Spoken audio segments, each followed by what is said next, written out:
Hello friends, स्वागत है आपका अपने यूट्यूब चैनल निशा और मैं एजुकेशनल में। आज हम कक्षा 10 की हिंदी काव्य के गोस्वामी तुलसीदास की धनुषभंग की हिंदी व्याख्या पढ़ेंगे। तो आइए पाठ को देखते हैं। जैसा कि पिछले वीडियो में हमने पद्यांश 13 पढ़े थे, आज 14 पद्यांश है। तो आइए देखते हैं। लेसन का नाम है धनुषभंग और इसको गोस्वामी तुलसीदास जी ने लिखा है। देखते हैं क्या लिखा है कि गिरा अलिनमुख पंकज रोकी, प्रगट न लाज निशा अवलोकी, लोचन जल रहा लोचन को न, जैसे परम कृपन कर सोना।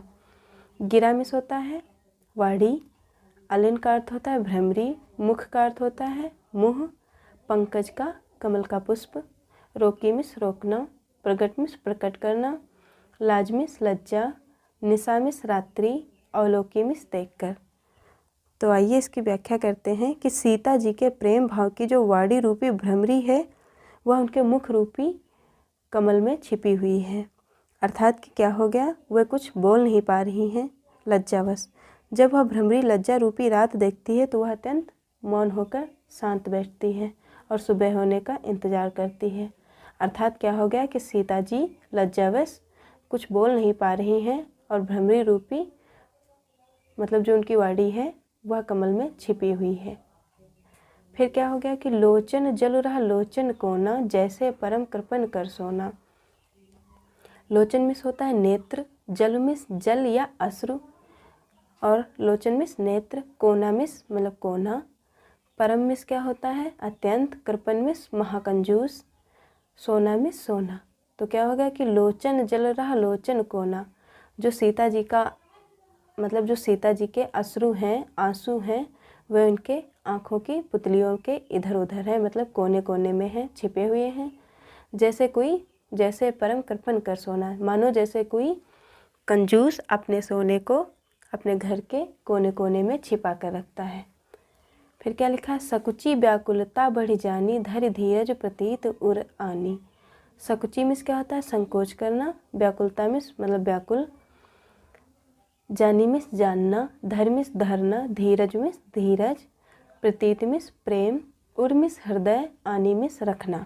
तो क्या हो गया कि सीता जी जो हैं वह अत्यंत विचलित हो रही थी। जब उन्हें अपने इस व्याकुलता का बोध हुआ तो वह सकुचा गई मतलब शर्मा गई और अपने हृदय में धैर्य रखकर अपने मन में यह विश्वास लाई कि यदि क्या लिखा है, तन मन वचन मोर पनु साचा, रघुपति पद सरोज चितुराचा। तो क्या हो गया कि यदि मैंने तन मन वचन से श्री राम का वरण सच्चा है मतलब सच्चा किया है, यदि मेरा वरण तन मन वचन से श्री राम के प्रति है तो मुझे उनके श्री चरणों में मेरा जो चित्त विश्वास है वास्तव में अनुरक्त हो, मतलब मैं उनके चरणों में जगह पाऊँ। तो भगवान सकल उर्वासी करहु मोह रघुवर के दासी। तो भगवान मतलब तो मिस होता है इसलिए भगवान मिस भगवान, सकल मिस सारे, उर मिस हृदय, बासी मिस लोक, करहि मिस करना, मोहि मिस मुझको, रघुबर मिस श्री राम, के मिस के, दासी मिस दासी। तो हे विधाता मुझे रघुबर की दासी बनाना। यदि मैंने तन मन वचन से मेरा श्री राम के प्रति सच्चा प्रेम है तो मुझे हे ईश्वर उनकी दासी अवश्य बनाए। फिर क्या लिखा है, जेहि के जेहि सत्य पर स्नेहूँ जेहि के जेहि पर सत्य स्नेहूँ, सो तेहि मिलई न कछु संदेहूँ। तो क्या हो गया कि जेहि के जेहि पर सत्य स्नेहूँ, अर्थात क्या हो गया कि यदि मेरा विश्वास अटूट है, सत्य है, उसमें कोई संदेह नहीं है, तो सो तेहि मिलई न कछु संदेहूँ, तो मुझे उन्हें प्राप्त करने में कोई संदेह ना हो। क्या हो गया कि यदि मेरा विश्वास अटल है, सत्य है, तो मैं श्री राम के चरणों की दासी बनूं, यह मेरा संदेश सत्य हो। यह संदेह मिस होता है मतलब जो संदेह है उनके प्रति कि हाँ वे नहीं तोड़ पाएंगे, यह झूठा हो जाए और मैं श्री राम के चरणों की दासी बन पाऊँ। फिर क्या लिखा है कि प्रभु तन चितय प्रेम तन ठाना, कृपा निधान राम सब जाना। ये फिर से पढ़ लेते हैं कि क्या लिखा, तो भगवान सकल उर्वासी करहि मोहि रघुवर के दासी, जेहि के जेहि पर सत्य स्नेहूँ, सो तेहि मिलई न कछु संदेहूँ।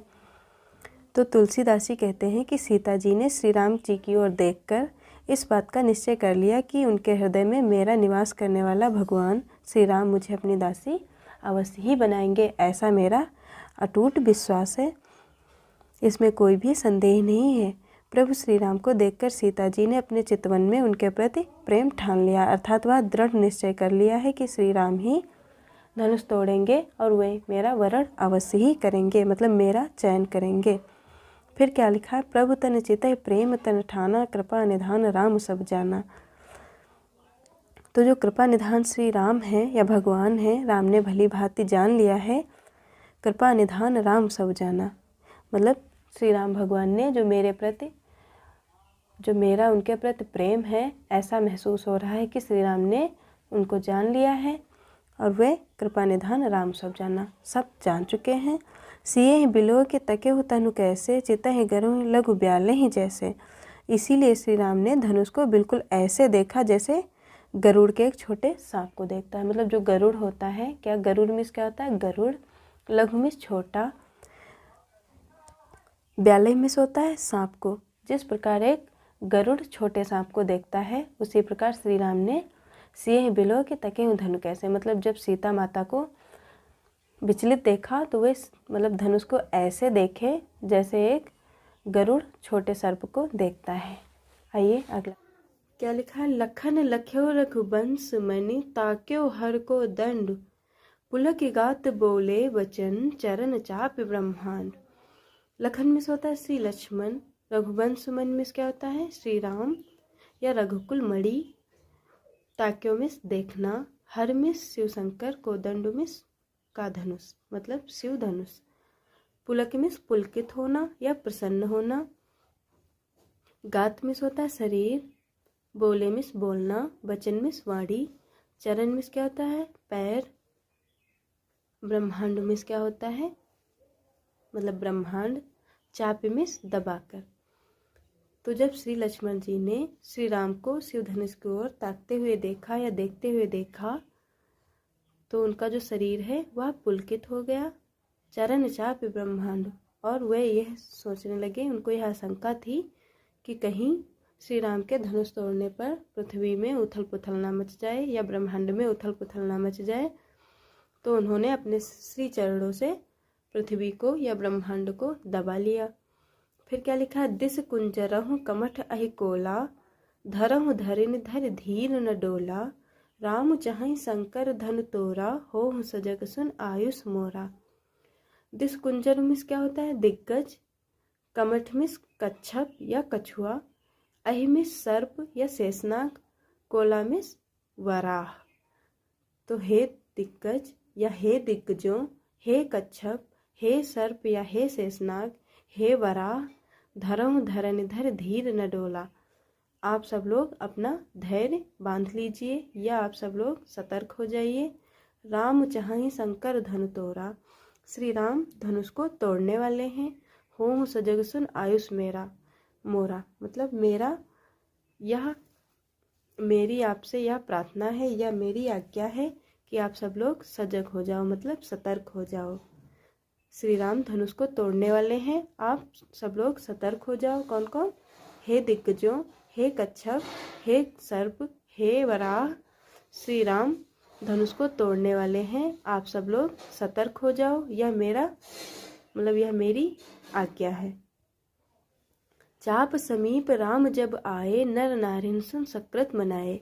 चाप मिस होता है धनुष, समीप मिस निकट, राम मिस श्री राम, आए मिस आए, नर नारिन मिस नर नारियां, सुकृत मिस पुण्य, मनाए मिस मनाना। तो जब श्री राम धनुष के नज़दीक आए तो जो जनकपुरी के नर नारियां थी वह सब अपने पुण्यों को मनाने लगे। सब कर संसस आरो अज्ञानी, मंद महीपन कर अभिमान्यो।